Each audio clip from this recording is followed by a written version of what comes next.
Baik, terima kasih Pak Samsudin, Sekretaris PAC yang melegenda.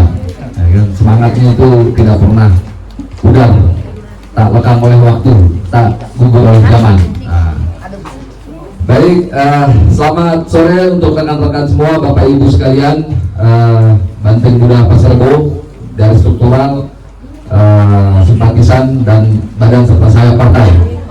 Pada sore hari ini kita akan mengupas sedikit, mengulik tentang arti kepahlawanan. Karena sore hari ini kita berkumpul dari Jakarta di Villa Bumi Matahati di Sentul, ya, Bogor, Jawa Barat, mengundang yang terhormat Bapak Rio Dwi Sambodo selaku Ketua DPC PDI Perjuangan Jakarta Timur. Tepuk tangan dari beliau, yang juga sebagai anggota DPRD DKI Jakarta. Nah, langsung saja kita mulai, ya. Selamat sore, Bung Rio. Saya panggil Bung saja ya, supaya lebih terasa semangat mudanya, ya, lebih muda. Seakan-akan muda kan?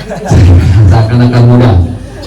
Ada Bung Rio di sini dan juga ada didampingi oleh Bung Syauki.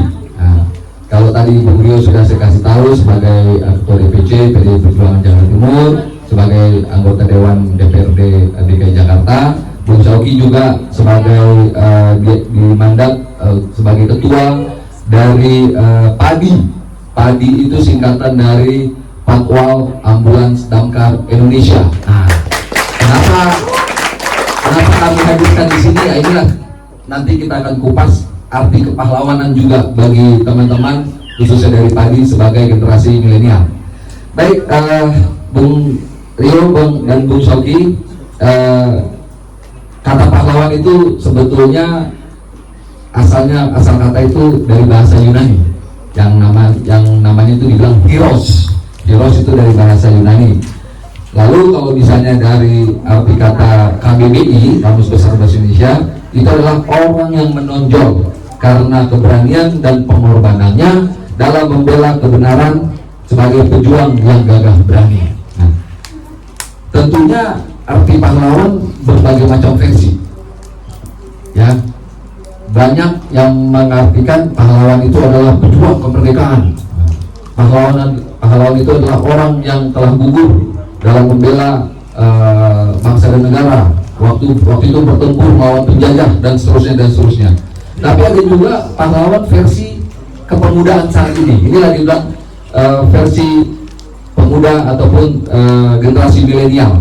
Nah, tapi kalau untuk khusus buat Bung Rio, ini tentunya kalau bisa dihubungkan bagaimana sih arti kepahlawanan seorang yang gagah berani dalam sebuah organisasi, khususnya PDI Perjuangan. Nah, waktu dan tempat saya kasih nih buat Bung Rio. Dengan tepuk tangan dulu.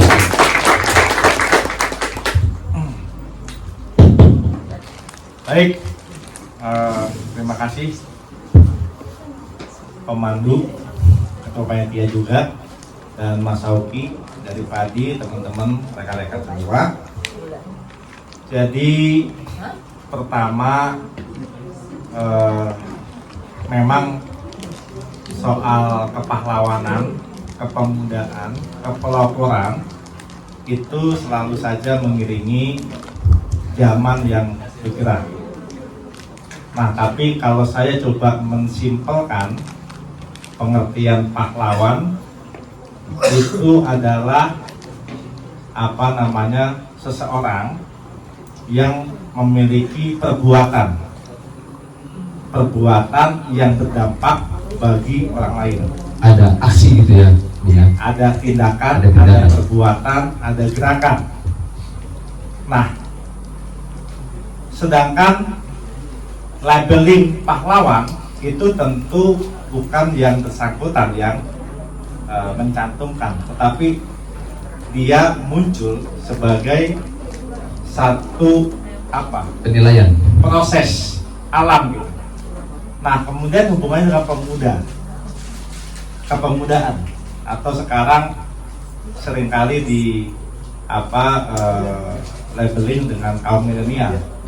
Jadi memang biasanya perbuatan-perbuatan yang sedemikian maju dan besar selama dalam sejarahnya itu selalu saja diinisiasikan oleh pemuda. Pemuda ini biasanya memiliki keinginan besar, kehendak besar yang mungkin tidak begitu banyak pertimbangan, apalagi memiliki idealisme tinggi. Kenapa? Karena mungkin tanda kutip belum terlampau memikirkan kanan kiri, depan belakang, atas bawah, termasuk tanggungan. Ya. Dan kebetulan pemuda ini biasanya adalah satu usia di masa di mana yang bersangkutan itu memiliki atau mengkonsumsi banyak informasi pengetahuan. Itu masa saya tuh. Masa saya punya. Sama saya juga di zamannya kayak gitu. Nah, jadi seperti itu. Nah, nanti ini ada Mas Sauki dari Padi, ya, relawan Padi. Nanti kita bisa dengarkan bagaimana beliau juga dengan teman-teman yang punya aksi-aksi yang luar biasa dalam menebar kebaikan bagi orang lain. Nah, itu yang pertama. Yang kedua, teman-teman semua, tadi saya sudah sampaikan bahwa ketika dihubungkan dengan PDI Perjuangan, ya betul. nah, jadi kita juga mesti jas merah. Jangan sekali-sekali meninggalkan sejarah. Kayak gitu. Jangan lupakan sumbermu. Sumbermu apa? Sejarah. Saya ada karena orang tua saya. Ada bapak saya, ada ibu saya. Kita sejarah. Nggak mungkin dilepaskan, dihilangkan. Ya. Kayak gitu. Nah, begitu juga dengan perjuangan bangsa. Nah, jadi saya tadi sudah sampaikan bahwa PDI Perjuangan ada karena ada Indonesia. Nah, Indonesia ada karena ada para pejuang-pejuang kita sebelumnya. Pejuang-pejuang itu ada kenapa? Karena ada yang namanya cita-cita membebaskan Indonesia dari penjajahan. Pertanyaannya kemudian kalau dihubungkan dengan hari ini antara kepahlawanan, kepemudaan, dan PDI Perjuangan. Ya, betul. Ya. Kan begitu bungkusan yang mau dibesarkan, dikupas oleh pemandu. Ya. Ya, intinya apa? Ya, intinya bagaimana sekarang PDI Perjuangan, kader PDI Perjuangan ada perbuatan untuk kebaikan orang lain dalam semua bidang seperti itu, dan kemudian ingat terhadap niat awal kita, cita-cita para pejuang kita. Cita-cita kita apa? Cita-cita kita, para pejuang kita ingin meningkatkan harkat dan martabat bangsa Indonesia. Bangsa Indonesia tempo lampau yang lalu dianggap oleh para pejuang perintis kemerdekaan kita hanya dianggap oleh mereka sebagai manusia yang setengah oleh kalangan kolonial. Nah, makanya pengen supaya menjadi manusia yang seutuhnya. Nah, begitu ke hari ini, bagaimana harkat martabat kita bisa dimerdekakan sepenuh-penuhnya. Bukan berarti setelah proklamasi 17 Agustus 1945 perjuangan untuk merdeka berhenti. Bukan berarti kita sudah juga merdeka sepenuh-penuhnya.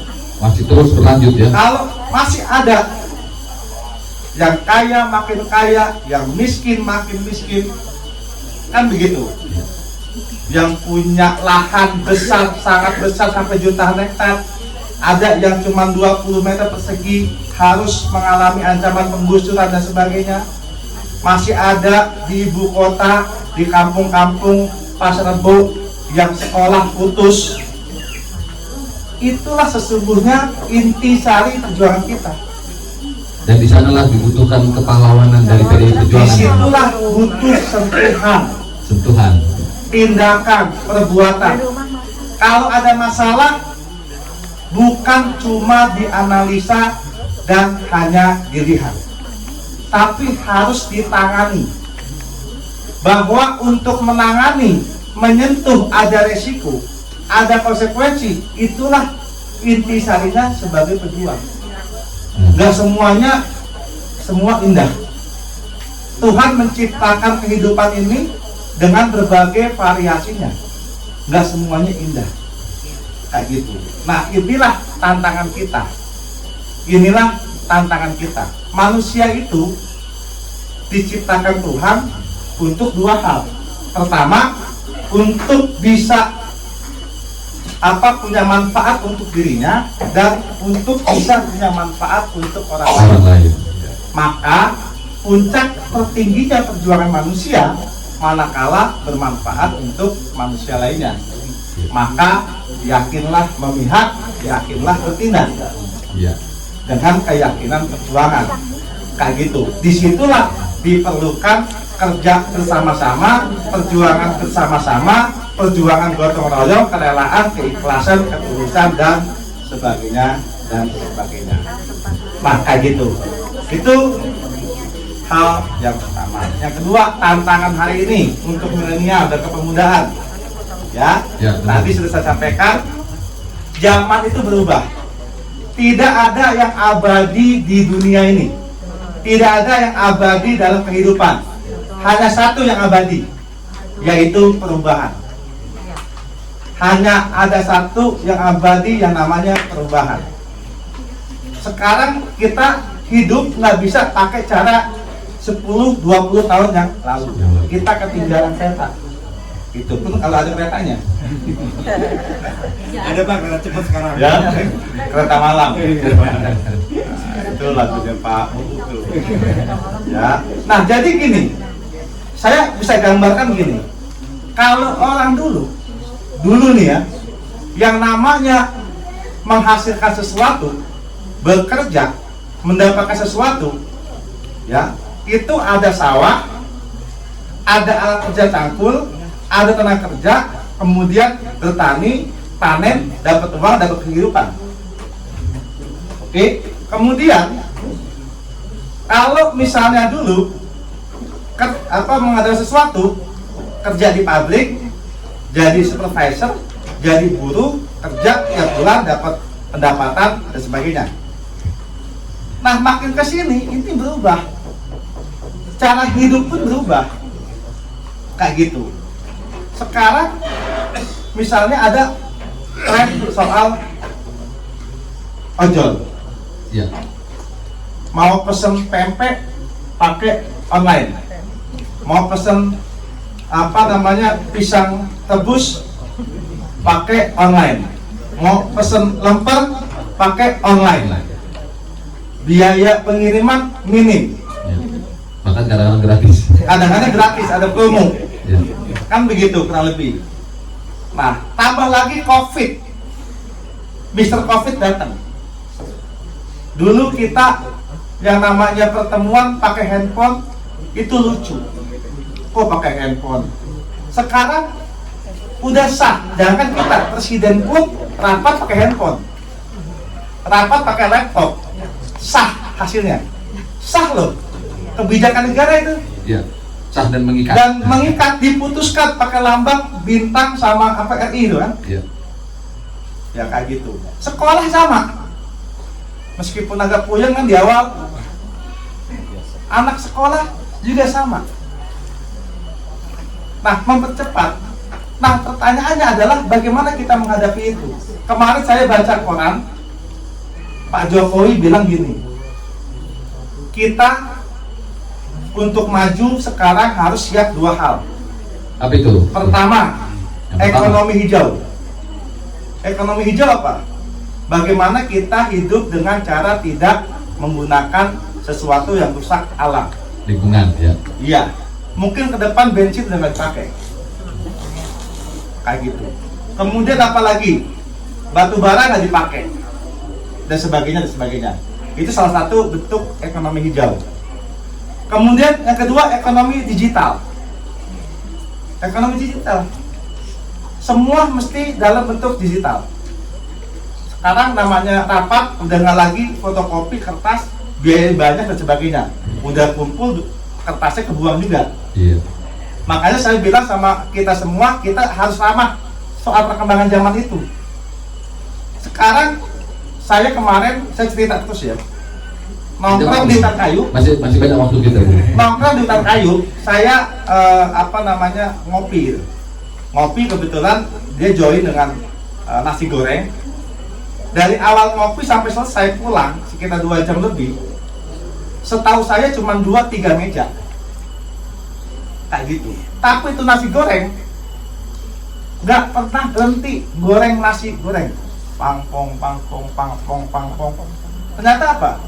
Dari Shopee, dari GrabFood, Pesanan secara GoFood, online. online semua dan nggak berhenti. Sampai tuh 2 munjung tuh apa tuh nasi? Dua bakul.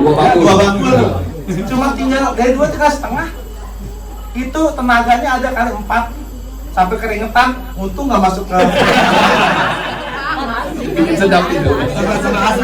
kalaupun masuk saya nggak bisa kasih tahu juga sama yang membelinya, nggak kenal kayak gitu. Lagi pula ngapain tuh sih kan?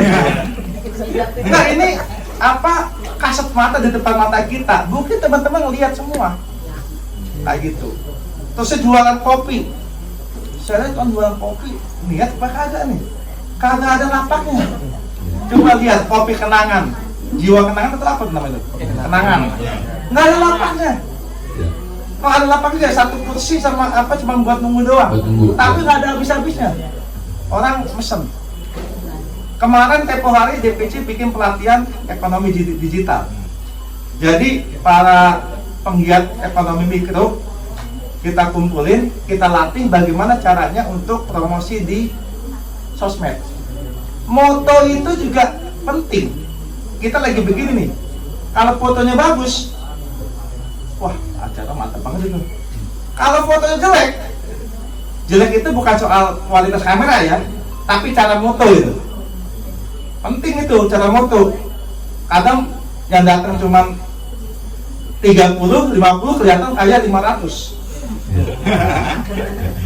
Makanan biasa aja nih, tapi pas foto kelihatannya wah mendidih gitu loh kan, ada asap-asap gitu kan. Loh itu kenyataan gitu loh. Melki dengar tuh Melki. Itu kenyataan gitu. Dan sekarang teman-teman mau tahu nggak? Penggiat usaha kayak gitu sekarang itu banyak yang maju luar biasa. Dan teman-teman tahu segmentasi gender mana yang paling berhasil untuk itu? Perempuan. Wow. Itu perempuan, undang aja perempuan kita. Iya, saya ikuti itu Mas Auki. Nah ini juga bisa buat ilham kayak gitu. Nah jadi, kita ini potensinya ada nggak? Banyak sekali. Banyak. Harus saya lihat tuh anak-anak muda tuh motonya sambil ngejengking begitu. Nanti kan betulan kan? Palingnya kelihatannya betulan lah itu kan. Kesannya gitu kan. Ada Bung Melki, ya.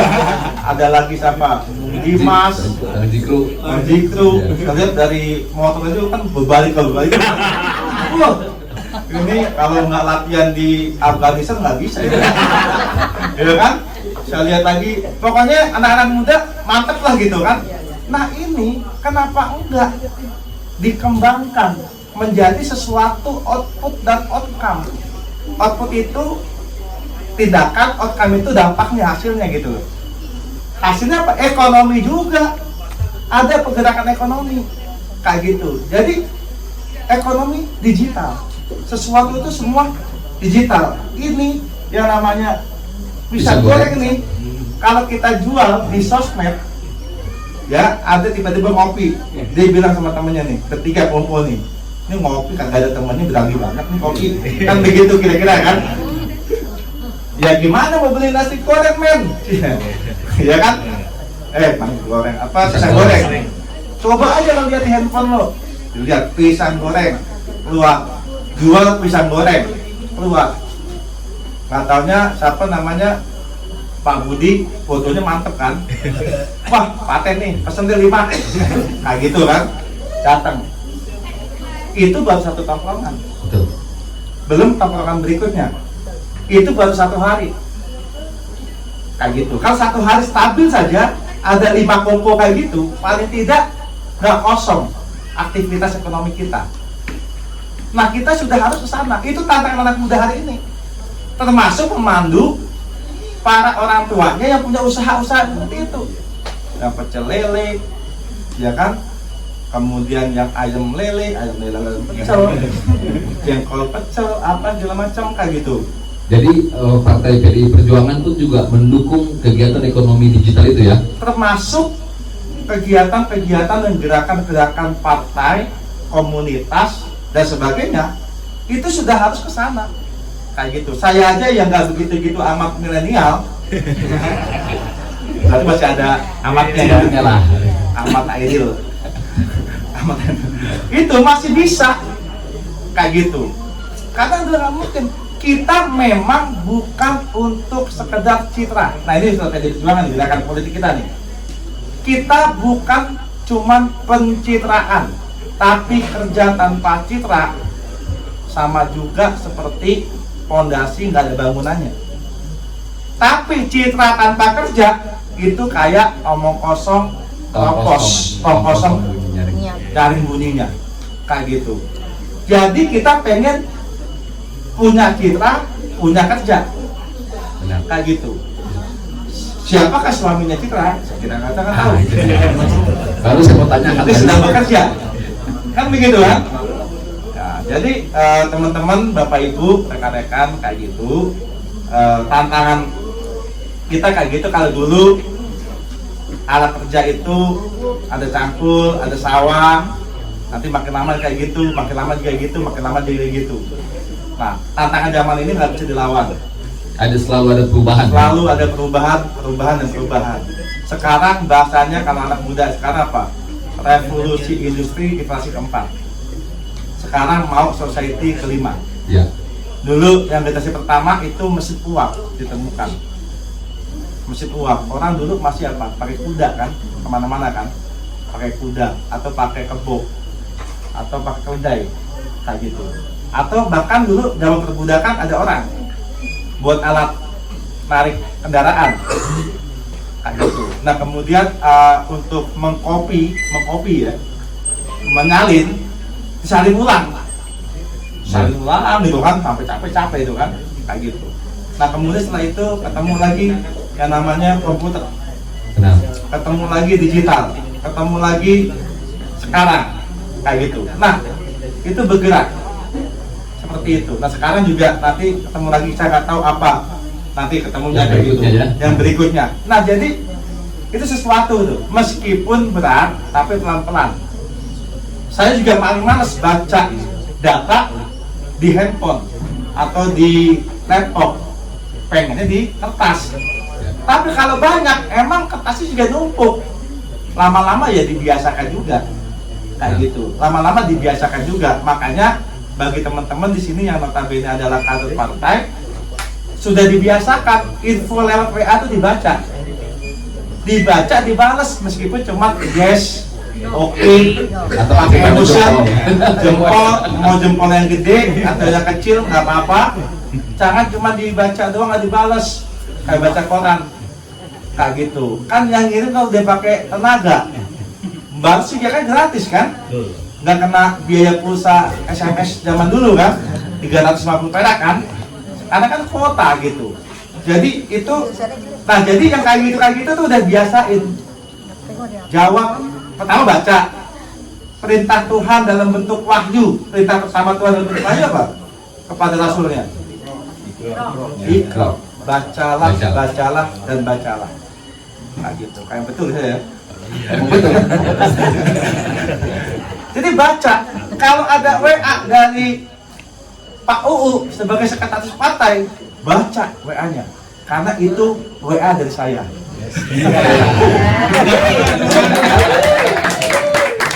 Baca, paling enggak memperbanyak gitu. Kalau kita banyak baca, paling enggak pilihan kata makin banyak kita dapatkan.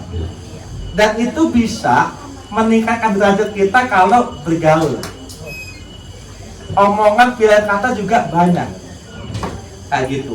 Belum lagi nanti tiba-tiba buka link ada iklan. Iklan itu juga kan kenapa nggak juga dibaca, nggak apa-apa juga gitu, nama iklan gitu kan, seperti itu. Maksudnya sekarang baca sesuatu itu udah nggak usah beli buku, Mas Oki. Ke Gramedia mahal-mahal atau cari di Lawakan Senen kayak gitu, panas-panasan walaupun lebih murah gitu kan, tinggal ketik di Google.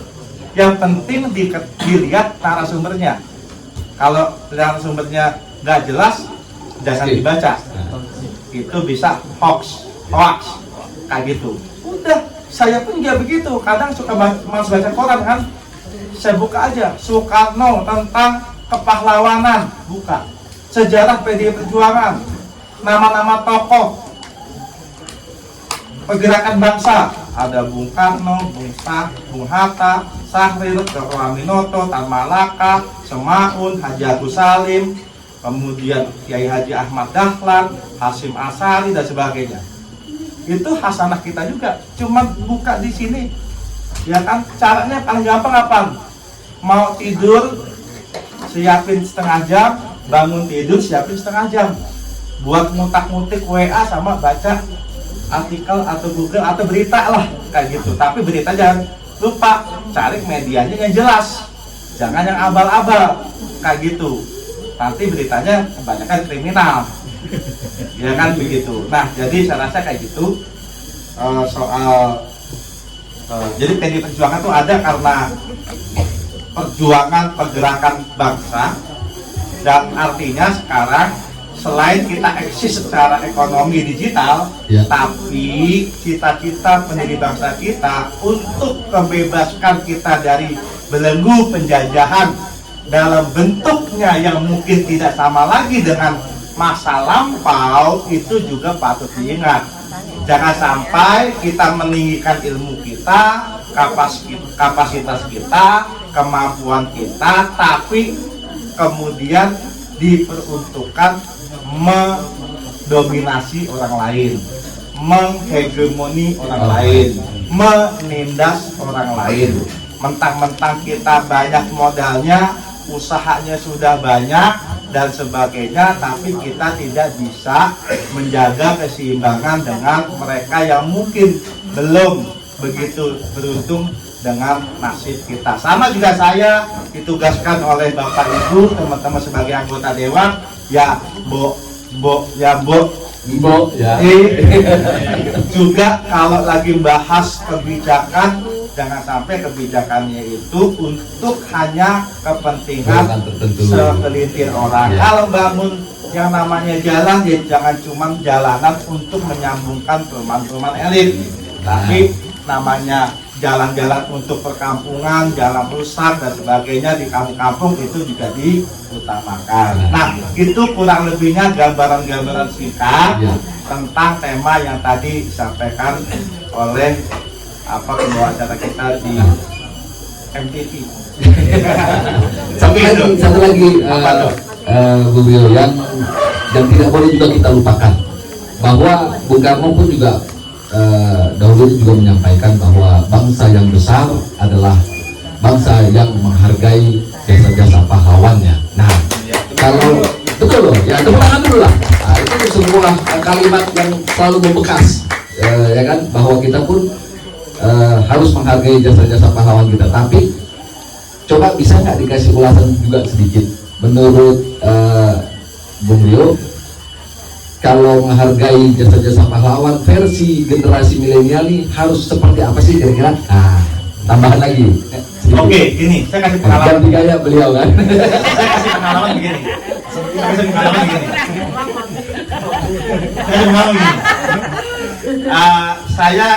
Saya ke luar negeri itu tepuk tangan udah pernah ke luar negeri loh.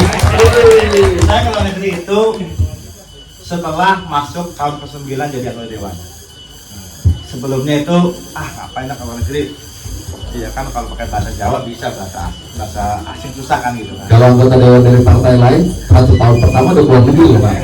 Tapi anak saya dari awal kuliahnya di luar negeri. Tepuk tangan buat saya. Perjuangan apa itu Pak? Perjuangan seorang ayah itu. Masuk ke sekolah negeri nggak bisa, jadi di luar negeri. Gitu.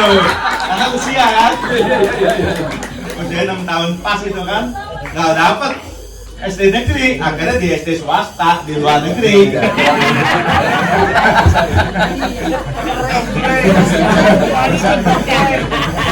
Kelas 2 kelas 4 di negeri mah. Jadi ya kayak gitu, teman-teman semua. Jadi gini, setelah saya telusuri, negara maju itu nggak ada yang tidak mengingat masa lalunya. Mereka menjaga betul peninggalan masa lalunya. Bahkan kalau di Rusia, saya belum pernah sih, lihat di buku aja.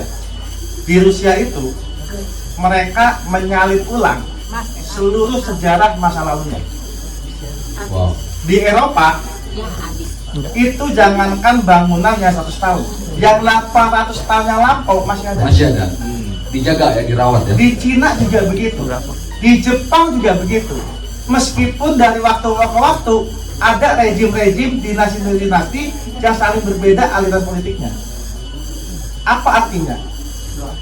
Masa generasi berikutnya selalu ingat apa yang dilakukan oleh para pendahulunya, apa yang sudah ditanamkan oleh pendahulunya. Begitu pun kita ini peninggalan Majapahit sudah hilang, Sriwijaya hilang. Jangan jauh-jauh deh, peninggalan Bung Karno aja nggak utuh semuanya. Sungguh terlalu sakitnya tuh di sini. Kan begitu. Nah, jadi apa yang disampaikan tadi oleh MC kita itu ya, kalau kita mau maju mesti ingat masa lalu kita, bukan untuk terjebak pada persoalan masa lalu, tapi kita betul-betul merefleksikan dari perjalanan masa lalu kita, termasuk siapa saja para tokoh-tokoh itu. Coba kita tanya ke anak-anak. Pangeran Diponegoro tahunnya apa? Ya, dekat Megaria. Ini jalan Pak. Apa gimana? Megaria. Begitu. Tahu nggak Mas di Tamrin? Tanah Abang belakang BI gitu. Ya kan? Itu jalan Pak. Hah? Itu nama jalan. Ya kan gitu. Tahu nggak Haji Umar Said Cokroaminoto? Di dekat itu Menteng. Kan begitu. Nah, jadi yang kayak gitu makanya kalau bisa itu kita ya palingnya kita punya IG, punya Facebook, ya di replay apa gambar-gambar pahlawan, dikasih caption dikit aja, karena kalau banyak kebingung kan. Kalau nggak bingung bikin banyak gitu kan captionnya gitu kan. Kayak gitu, atau kita copy paste yang kita anggap bagus, kan kita bisa tuh, wah bagus sih tulisan nih, cocok nih, tapi kita nulis kayak gitu nggak bisa kan, tapi kita cocok nih, copy paste aja, kopas kayak gitu, tapi yang kita anggap memang pas, kalau nggak pas jangan dikopas kayak gitu, nanti ketumpas. Nah, jadi seperti itu ya teman-teman. Begitu juga dengan di PD Perjuangan, di Pasar Rebo, di Gidong, di Kalisari, di Pekayon, di Cijantung, di Baru. Siapa tokoh-tokoh PD waktu itu? Siapa anggota PD Perjuangan? Jangan jauh-jauh deh, mantan pengurus PD Perjuangan deh. Yang anak ranting, anak orang. Kalau anak orang sih ingat ya. Kalau anak ranting kadang-kadang ingat, kadang-kadang enggak ya. Walaupun anak ranting jangan orang juga kan. Kayak gitu. Ya kayak gitu aja, kecil-kecil aja lah. Kayak gitu. Itu bagian dari pengejawantahan yang namanya jas merah. Jadi kita bikin yang kecil-kecil aja. Tokoh-tokoh warga datengin aja. Ada apa deh? Nggak apa-apa, saya cuma iseng aja. Silaturahmi sambil nanti hujan. Kayak gitu misalnya. Siapa tahu dikasih kopi. Kayak gitu. Nah, jadi teman-teman seperti itu ya. Saya sangat konsentrasi nih yang kayak gini Mas Oki. Tadi saya bela-belain orang tuh. Saya apa sih? Kok bisa begini nih? Saya bela-belain nih. Ya kan? Ini waktu saya bela-belain. Padahal saya waktunya kosong. Kayak gitu. Saya bela-belain. Nih hari saya kesini. Padahal saya lagi kosong waktunya. Hah? Gitu loh. Jadi saya rasa itu ya. Baik. Ada lagi cukup ya? Cukup, saya rasa mungkin saat ini tapi kita kasih tepuk tangan dulu untuk beliau. Jadi bisa terlihat ya bahwa kalimat yang keluar dari mulutnya Bung Rio ini adalah kalimat-kalimat yang edukatif pertama saya lihat ya. Dan orang yang juga mempunyai intelektual yang luar biasa, bukan biasa di luar. Ya. Baik. Nah, coba kita sekarang dengar dulu pandangan dari Bung Syauqi. Beliau ini ketua ya, ketua dari ketua umum Padi. Pendiri juga. Wah, luar biasa. Padi. Coba mungkin bisa diberikan singkat tentang Padi itu apa, tupoksinya bagaimana. Nah, habis itu coba dihubungkan versi arti kepahlawanan menurut Padi itu sendiri. Silakan. Sebelumnya, Assalamualaikum warahmatullahi wabarakatuh. Waalaikumsalam. Perkenalkan, nama saya Muhammad Dali Syauqi, biasa dipanggil Syauqi. Saya selaku ketua umum atau pendiri dari Patwal Ambulan Damkar Indonesia Padi. Padi itu berarti singkatannya Patwal Ambulan Damkar Indonesia. Baik. Padi ini berdiri pada tanggal 10 November 2019. Hari Pahlawan. Luar biasa.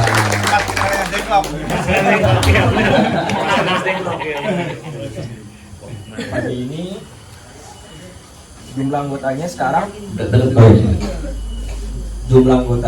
ini 40 di beberapa daerah seperti Jabodetabek, Cilacap, Aceh, Bandung. Mantap. Untuk arti Padi sendiri itu sebuah organisasi relawan di bidang jiwa sosial kemanusiaan. Contohnya seperti apa? Membantu ambulan pasien atau jenazah. Itu permintaan dari driver ambulan atau ketemu di jalan. Kalau ketemu di jalan kita kejar. Lalu rescue, penyelamatan. Contohnya seperti kemarin lagi musim hujan kan, evakuasi banjir. Itu permintaan dari instansi tersebut yang di sana. Yang ketiga, itu membantu damkar. Tapi kalau kita tidak mengawal, tidak diperuntukkan ya, kecuali lagi kondisi macet, kita kebuka ke depan untuk memperlancar jalannya lah. Untuk damkar ya. Ya. Kalau lagi posisi macet ya, kalau lagi nggak posisi macet kita pindah belakang lagi. Karena apa? Buat ngindarin pengendara biar nggak mengintil. Ya. Karena sangat berbahaya kalau mengintil damkar, apalagi ambulan juga. Kasih tahu pengertian mengintil apa? Mengintil itu mengikuti yang hari itu damkar atau ambulan. Katanya bakal tinggi dengan Soalnya sangat berbahaya kalau mengikuti ambulan atau damkar. Karena apa? Kan kita nggak tahu ambulan itu tiba-tiba berhenti mendadak karena apa? Karena di depannya ada apa? Apalagi damkar itu sangat risiko. Selain membantu damkar itu, kita kalau di TKP kebakaran, kita membantu lalu lintas agar lancar di TKP. Dan apa sih namanya? Warga tidak mendekati TKP biar unit sama anggota lancar juga. Ya, jadi kalau pada prinsipnya berarti ada susunan barikade ataupun pengawalan yang diberikan oleh Padi pada saat adanya ambulans yang baik yang membawa jenazah ataupun rumah sakit gitu ya, pasien ataupun dalam keadaan situasi kritikal pada saat damkar ingin memadamkan api, tapi di sanalah Padi hadir gitu ya. Nah, pertanyaannya begini, ada relawan-relawan seperti yang kayak Padi begini, itu sebetulnya cuma capnya relawan, tapi di balik itu mereka meminta sesuatu, ya kan, bahkan kepada instansi meminta uang dan seterusnya. Nah, kalau Padi sendiri bagaimana nih? Kalau untuk Padi ini kita berbuat tanpa imbalan. Wih, luar biasa. Kita itu gajinya nanti setelah kita meninggal, yaitu di akhirat nanti. Alhamdulillah. Saya jadi merinding dengarnya. Luar biasa loh.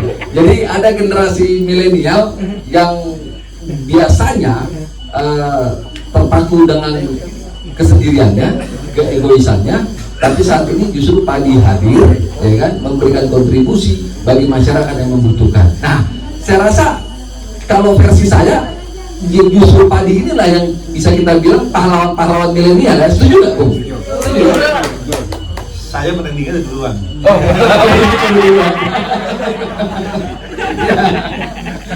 Kalah ya sama saya. Baik. Nah, terus kalau padi sendiri itu biasanya sebuah organisasi, kita bilangnya sebuah organisasi pasti ada pembinanya, ya kan? Ada penasehatnya. Bisa dikasih tahu di bawah naungan siapa padi ini? Untuk penasihatnya itu kita dari sektor 9. Damkar itu ada 2. Ya. Itu Bang Budi. Pak Budi Tianalo. Ya. Yang kedua dari OPB itu Pak Andrian. Pak Pak Andrian. Andrian. Sektor 9. Sektor 9. Wah. Tepuk tangan dulu untuk Pak Budi dan Pak Andrian. Nah, mudah-mudahan bisa dilihat bahwa anak buahnya dan organisasi yang dibina itu benar-benar telah memberikan kontribusi yang positif, ya. Nah, terus Padi, ini jadi banyak nanya saya nih, ya kan?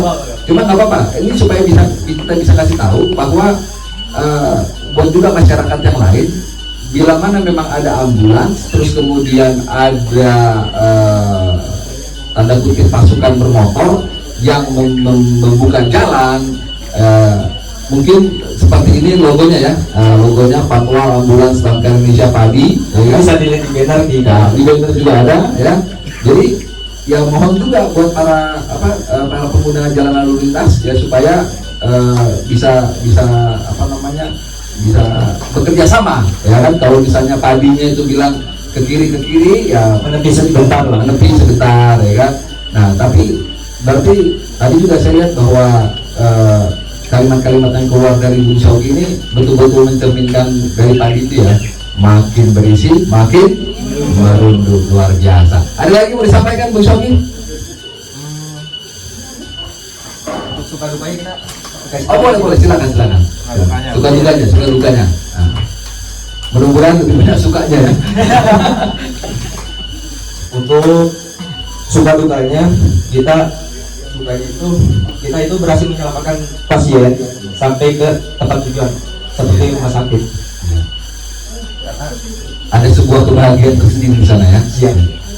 Apalagi sangat tertolong, apalagi sampai ke rumah sakit kan. Ya. Nah kalau untuk dukanya itu pas kemarin lagi masa-masa COVID lagi meriah kan. Virus COVID meriah.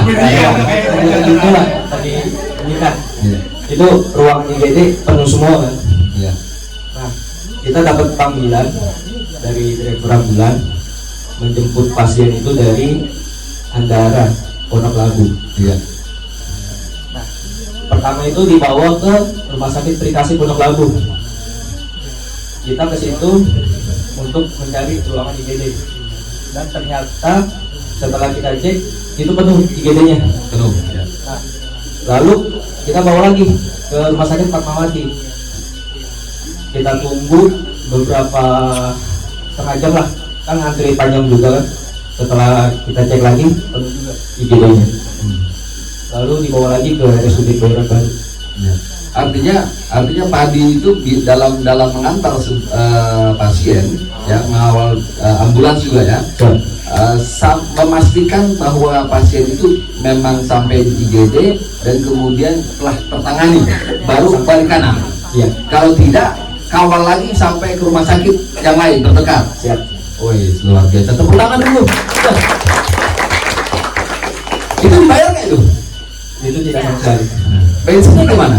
Itu dari Tanggung sendiri, kantong sendiri. Wih, luar biasa.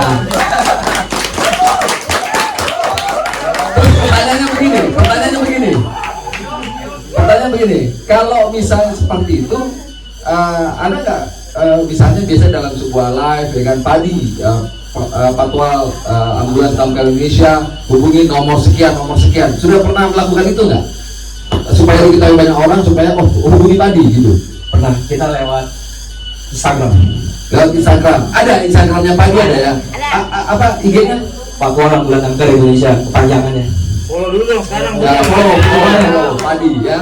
Kalau kamu itu ada di banner. Ada juga di banner. Wah, mantap.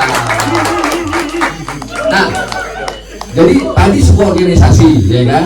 Tentunya banyak kegiatan, kumpul-kumpulnya juga menentukan arah kebijakan dan seterusnya, ya kan? Pasti butuh, ya tentu kita bilang biaya kan. Saya sih biasanya suka apakah sudah nodong orang gitu ya. Cuma dari apa untuk mendukung padi, saya nanti sumbang 1 juta ya untuk gas padi.